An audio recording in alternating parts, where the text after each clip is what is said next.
calling me esteemed. I've been called so much worse, so I thank you very much. It's very nice of you. I'm honored to be state attorney and proud to tell you about some recent successes.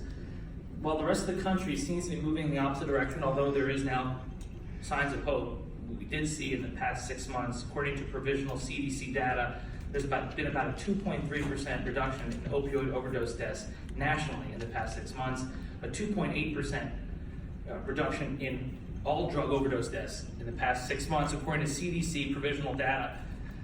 But in Palm Beach County, I'm proud to say that the latest data shows that in the past 9 months, Palm Beach County has experienced a near 40% decrease in opioid overdose deaths in the past 9 months over the same period last year.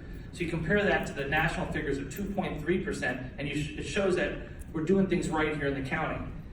I know that our county has received a lot of notoriety for fraud and abuse and corruption in the drug treatment and sober home industries. But with the help of many people here today, including Lissa and so many of you, we've helped clean up a lot of the industry and saving lives. But the reason for the reductions, and by the way, Delray Beach is about a 49% decrease in opioid overdose deaths in the first 9 months of this year compared to the first 9 months of last year. These are great statistics, but I think the reason for it is because we're all in this together. We have the Sober Homes Task Force, which we've joined in with law enforcement, with stakeholders, with elected officials, with firefighters, and with individuals from the industry itself. It really helped us clean up the industry and change laws at the state level. But also you have people like Ariana Chancio at the Delray Beach Police Department, who's assigned to follow up with people who have overdosed. In the past, you'd have people who overdose. They'd go to the emergency room, then get released, only to overdose again and again and again. Sometimes they overdose as soon as the hospital's own parking lot. That cycle was absolutely unacceptable and it was killing people, and to the great credit of the county commission's mayor, the police chiefs, and so many others, we have broken that cycle. Now you are starting to see people after they overdose get help. Houston Park had a pilot project to get people help instead of just releasing them. And now you see the receiving center that the county is setting up as of January 1st at JFK Hospital. Thank you, Gina Melby, and thank you, County Commission. That's going to take people out of this cycle and put it into follow-up care. That, along with the increased availability of Narcan, has really helped reduce this cycle of relapse and save lives. So the news is good. Our Sober Homes Task Force is pleased to say that we've made 55 arrests since July 2016, and now we've achieved 26 convictions thus far and more to come. So from a law enforcement perspective, a rehabilitation perspective, and a prevention perspective, I think we are doing better. The news is encouraging, but we can't rest on our laurels. We still have more work to do. Thank you, Mr. Aronberg. Thank you. Oh, can I recognize a couple people with me, please? I'd be remiss if I didn't recognize people in my office who make me look good. We have Mike Edmondson, who's here, my public information officer, who's been with the office for over 20 years. We have Justin Chapman. Justin Chapman is a young prosecutor who's been working full-time for the Sober Homes Task Force. He's a real workhorse. He's done an outstanding job. And of course, the great Al Johnson.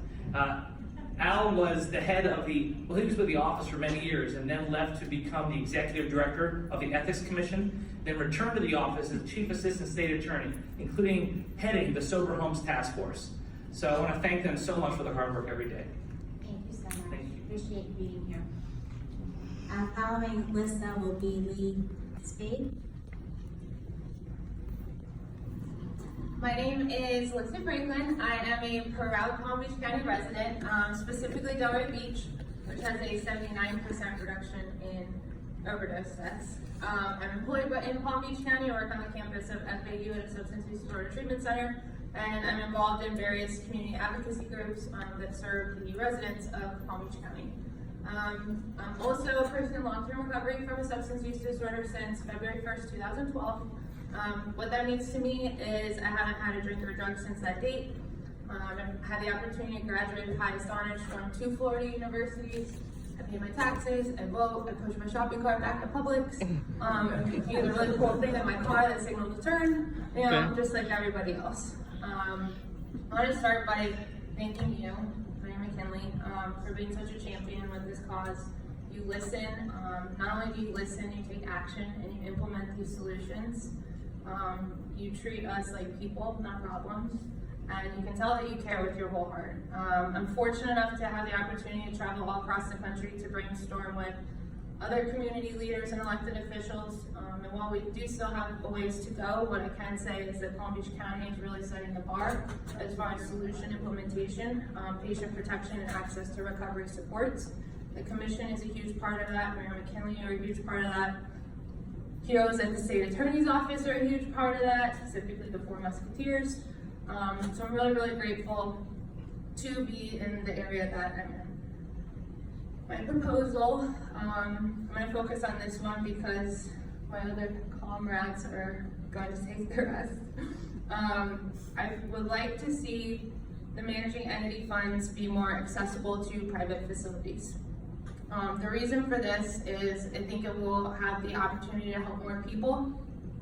Now, obviously not available to all facilities because no one in this room is blind to the fact what's going on down here. I think there should be certain criteria to have access to those funds. They should have certain standards of care. They should provide evidence-based clinical support. They should be accredited. They should also have the ability to track and report, because with any public funds that would be required. This also wouldn't be like they would get paid for their full cash rate price. What it would be is basically just a little something to help out, because what we find ourselves in constantly is in a situation where we're trying to find a facility that meets certain standards, like the receiving facility that's up to code, or there's no beds at DAC, or Jerome Golden's full. And with the climate the way it is down here, there's so many treatment centers that have open beds. So at this point, we wouldn't even have to beg the hospitals to participate. These facilities are already licensed through DCF, they're already staffed, they should have licensed clinicians, medical directors. It just seems like an extremely cost-efficient way to help more people the quickest and most efficiently. Thank you. Thank you, Ms. Raymond. Our following lead will be Scott Aronberg. Hi,